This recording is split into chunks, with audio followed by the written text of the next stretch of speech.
I decided to be back and not pressure myself to be posting as many videos as I had planned before. A few moments later.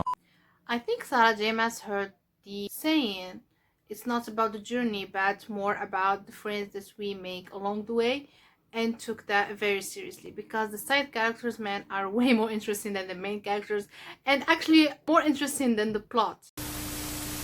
Hello friends, how are you? I hope you are doing great. Today's video is going to be about the book that I did manage to read in the month of January. January was really long and I thought that I would not be doing any reading, but I did try to squeeze in some books, and I finally read 6 books, 1 comic book, and I DNF'd my first book of 2021. So without further ado, let's start. I started the year with a collection of poems, which is Violent Bent Backward Over the Grass by Lana Del Rey. I started the year with this one because I thought it's going to be putting me in a good mood. I love Lana Del Rey songs. I've been connecting with her songwriting and albums since I was in high school.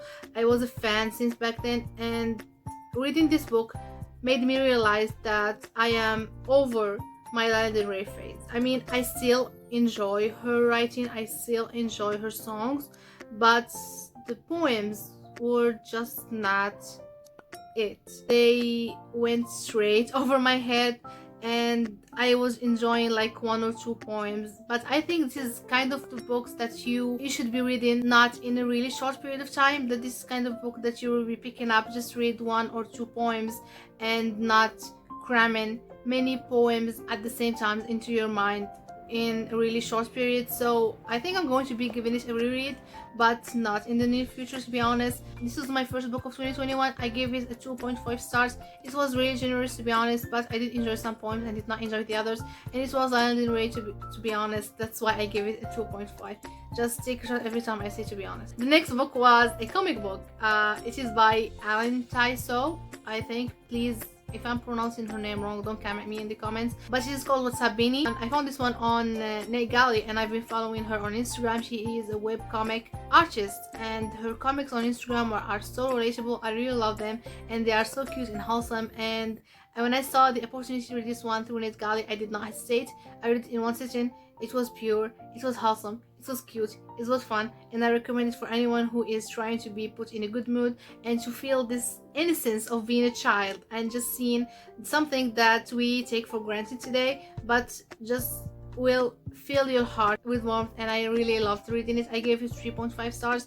This is one of those books that I think I'll be reading it in the future because it's just so nice and so fun and so cute. And did I say that it was so wholesome? Next, we have a book that I had started actually in December 2020, and I did finish in January, and it is Empire of Storm by Sarah J. Maas. Oh my god. Why is everyone horny in this book? I don't understand why Sarah J. Maas has to have like 2 characters in a room and 2 seconds later they are each other's pants. I don't understand why. I mean, I kind of understand because most of the characters are on the verge of a war that they don't think they're going to outlive in, and they're trying to make the best of their times, but it was so much. And for someone who does not enjoy romance and does not enjoy cute little moments between 2 characters, this was not what I was looking for when I signed up for this series. But Empire of Storms follows Alina as she is going back to her hometown, to her home, and claiming her throne. But when she arrives there, she has no army, and she just thinks that her home are going to be welcoming her and like, oh my god, you are the queen, here's your crown. And that was so stupid. And I find myself really comparing her with Queen Daenerys Targaryen from the Song of Ice and Fire books and the Game of Thrones series, because we see Daenerys, before going back to her home and going back to her throne, she went over the world as far as she can travel and amass a big army, and went back to claiming her throne. Alien, on the other hand, was just amassing really close-knit group of people, calling them her court, and going there and thinking that everyone is going to be waiting for her to arrive. But the world has moved on since she has disappeared and her family had disappeared, and it just really stupid move coming from you, Alien. Another thing that I did not enjoy in this book was this thing that Alien do. You know, she has some plans, you know, and she kept them from her court, but then she puts everyone in a very uncomfortable situation, and she smokes from behind, thinking like, you think that I did not have any plans, and bam, she had a plan. And I did not love that. It was funny the first time, it was funny the second time, it was clever the third time, but it was super annoying when she kept doing that in this book, because first, there are a lot of plans that could risk you nothing to share with your close friends. I mean, it would make this book not this huge, not this big, but she just kept making this thing when she is keeping secrets from her court. I know she is a queen. I know that she doesn't answer to anyone. I know that she doesn't have to share her secrets and plans with everyone, but some plans and some secrets and some things could harm no one if she had actually shared them with her friends.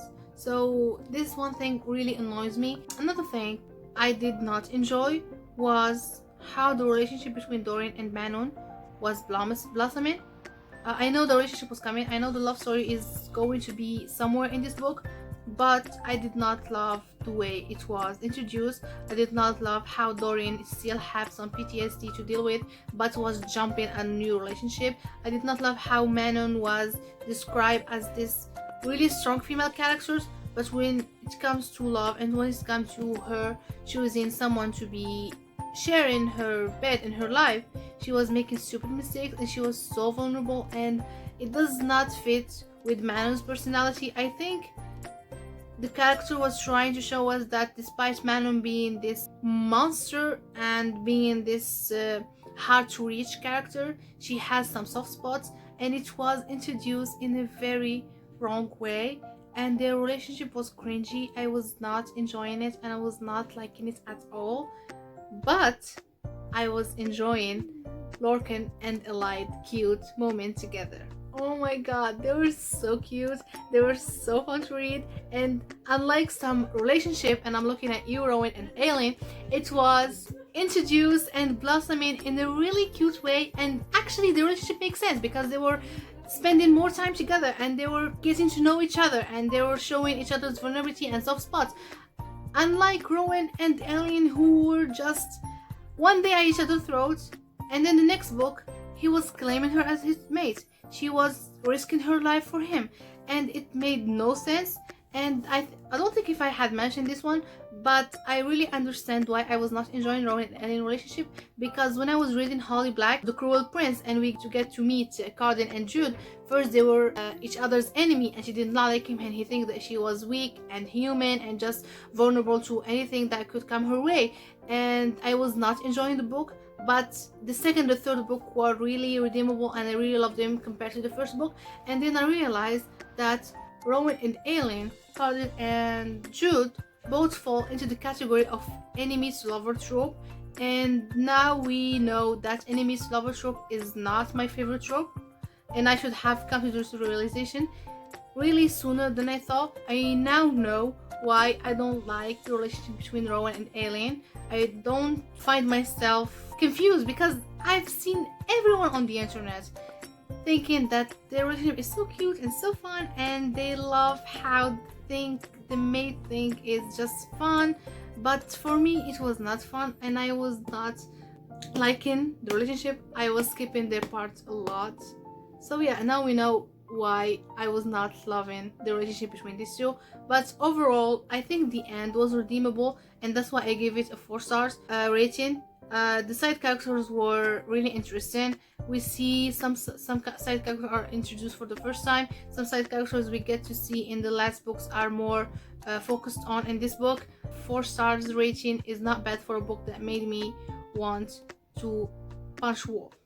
Next we have Tower of Dawn by Sarah J. Maas. This one came after Empire of Storms, but it is set in parallel with the events of Empire of Storms, because in Empire of Storms we see that Aileen, Rowan and her court are trying to amass an army for her to claim back her throne, but at the same time we know that Cowell and Nasrin Falik are sent to the southern continent for him to find the healer to heal him so he can walk back, and this is focused on the side characters, and oh my god, this was a 5 stars read for me, because when I just read the synopsis and I realized it is more focused on the same characters, I was just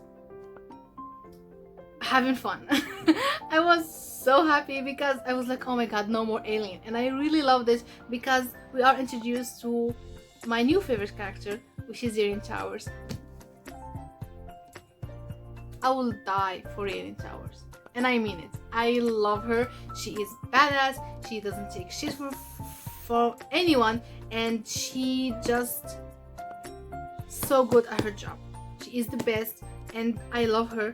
And the way her relationship was developed with Cowell, and she went from hating him because he came from a world and from the continent that has killed her mother and put her in so much trouble when she was growing up, to this person and realizing that not all people coming from Alderaan are bad. And at the same time we see Cowell and how he is dealing with his survivor guilt and trying to overcome his mental cages so he can walk again. And together they made this beautiful relationship, and together they mend each other, and I love them so much. Oh my god. And I want to see more of them because they are so pure, and just I'm so happy. And yeah, after that I'm not into romance, but the relationship between these two made me change my mind because I love a really good reaching relationship. I love seeing some romance that takes time, because you can't have two characters meeting like 2 seconds and then fall in love together, or just the author needs to pay more attention to the details and makes them just make the whole relationship make sense. So yeah, I was grinning the whole time when I read this one. I was crying, I was feeling all the feels when I read this one. It was an instant 5 stars, and I was so sad because it was ended and I had to go back to A in her court. Next we have another 5-star, which is Brave New World. I was waiting for so long to read this book, and I want to go back and punch my old self because I did not read this one anytime sooner. After discovering this soaping classic through 1984, I fell in love with the genre, and I tried to get as many books that fall into the genre. I have read The Man in the High Castle. I have read Fahrenheit 451, which is a dystopian classic, and finally I have read Brave New World, and I loved it. Basically this is set in a world where everything is happy, where everyone is happy, and we have our main character who is called Brandon, and he thinks that his society, there's something wrong with it because you can't have your own feelings, you can't spend time with yourself, you can't have monogamous relationships, and they have this motto saying that everyone belongs to everyone, and the whole society is based on brainwashing, sex, drugs. The pursuit of happiness and the pursuit of desire is really encouraged by the society. So when you are having a monogamous relationship with someone, it is seen as backward. If you are having a child in the traditional way, it is seen as backward and uncivilized. When things start not making sense for Brendan, he asks this person that he fancies to go with him to this place. When they keep people in their natural habitat, they go there with their life, they have their religions, they have their normal ways, and when he goes there he meets this person who is born from someone who belongs to his society.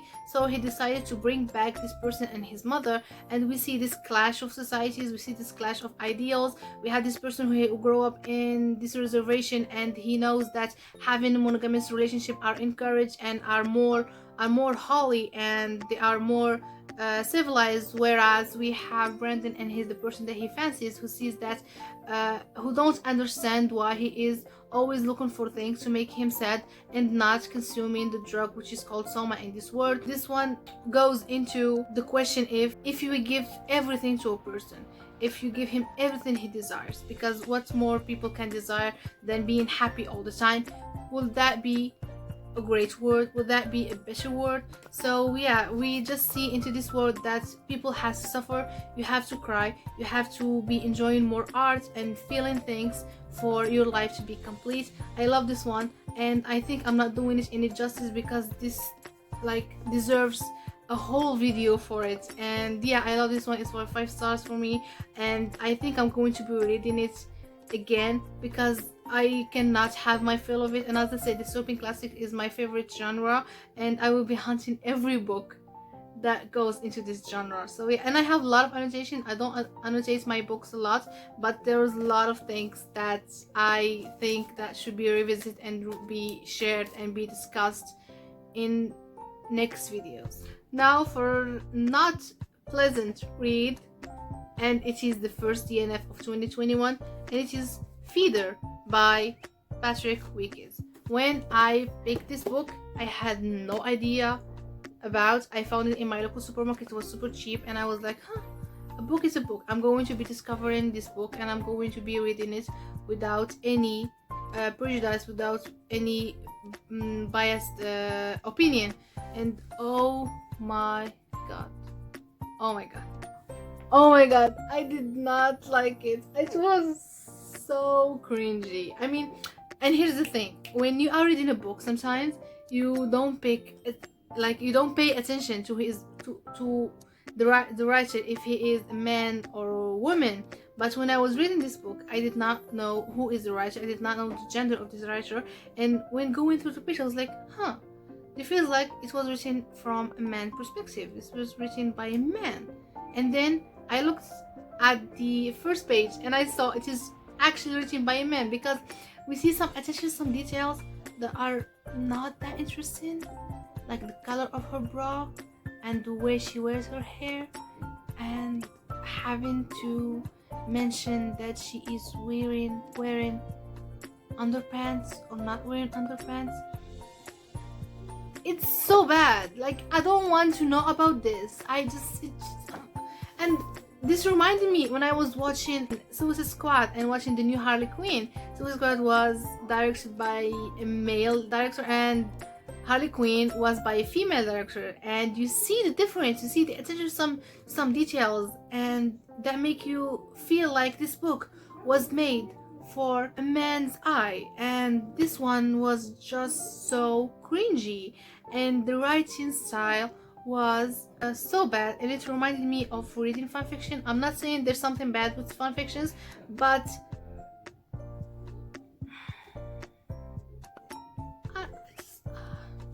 it was a waste of time. It was a waste of money. Not a lot of money, but it was definitely a waste of time. I read like 80 pages or something, but it was actually a waste of my time. Then when I finished Empire of Storm and Throne of Dawn, I realized that I did not order the next book in the series, which is the last book, and it's called Kingdom of Ash, and I did not want to start it and be stuck with it for the next month, because it was like a week before January ended, and I was eyeing my library, my shelves, and I see a series that I love so much, and I was like, this is super short and easy to read, why not rereading it, and also just to cheer me up. So I picked, where's the book? 2,000 years later. So I picked Harry Potter and the Philosopher's Stone. Do I need to add anything, guys? Do I need to say anything, guys? It makes me so happy. Everyone knows that I love Harry Potter. My family knows that I can't shut up about Harry Potter, and I'm so happy that I had read it, because it puts me in a good mood, and I was just feeling all the feels, and it just brought me back to some really good times when I was just young and I had no adult stuff to deal with, like my back pain that's killing me right now. But yeah, I give this one 5 stars because of the nostalgia, because I went back to a world that made me feel good. And can we just take a moment to appreciate Mrs. Weasley? She is the true hero of this series. She is pure. She is just the personification of how a good mother should be. I love her so much, and the way she had made the Burrow a really warm place for Harry, it's just so great. So yeah, it was 5 stars for the nostalgia and for the feelings and for taking me back to a simpler, happier time in my life. Then, because I finished that one really fast, I picked up the next one, which is Harry Potter and the Chamber of Secrets. Oh my god, it is Harry Potter and the Chamber of Secrets. I love this one because we see the bond between Harry, Hermione, and Ron is how it's created. We see a great shift in the life of Harry Potter. He comes to the realization that his life is really in danger, that Voldemort is really trying to kill him, and yeah, it just is so much fun. And also we get to see how bad Snape is, and oh my god, don't tell me that Snape is misunderstood character, that Snape is doing this because he loves Lily, and after all, he was just trying to protect Harry. No, no. Snape is a bully. Snape is a very bad person. Snape made 12 years old children hates him. Made 12 years old cry. He made 12 years old hate themselves. And I just know he is a big bully, and him being on Dumbledore's side and Harry's side but still acting like he doesn't like Harry Potter can be helping when if Voldemort is back and has risen. But he should not take that shit really personally. He should not be taking it further. I don't understand how people still excuse Snape, calling him he was just misunderstood. But no, he was a bully. I did not like him. I don't like him, and I don't understand how some people see a Snape their favorite character. I mean, I kind of understand because he is played by Alan Rickman, and Alan Rickman played him so well. I mean, like, even more better than he is written in the books. So yeah, I see why some people still love Snape, and I am one of those people. I mean, I love Alan Rickman Snape, but I don't love book Snape, if that makes sense. This was a 4 stars, by the way. It took me to, as I said, in a simpler, funnier, easier, happier time. So yeah, these are the books that I did manage to read in the month of January. Don't forget to like this video, comment under this video the books that you did manage to read in January, and if you have read any of the book that I had shared in this video. Thank you so much for bearing with my fangirly moment over Harry Potter and me criticizing the shit out of Sarah J. Maas books. So see you next time, and don't forget to check my Instagram, by the way, if you want to see some more bookish content. And yeah, see you next time. Bye.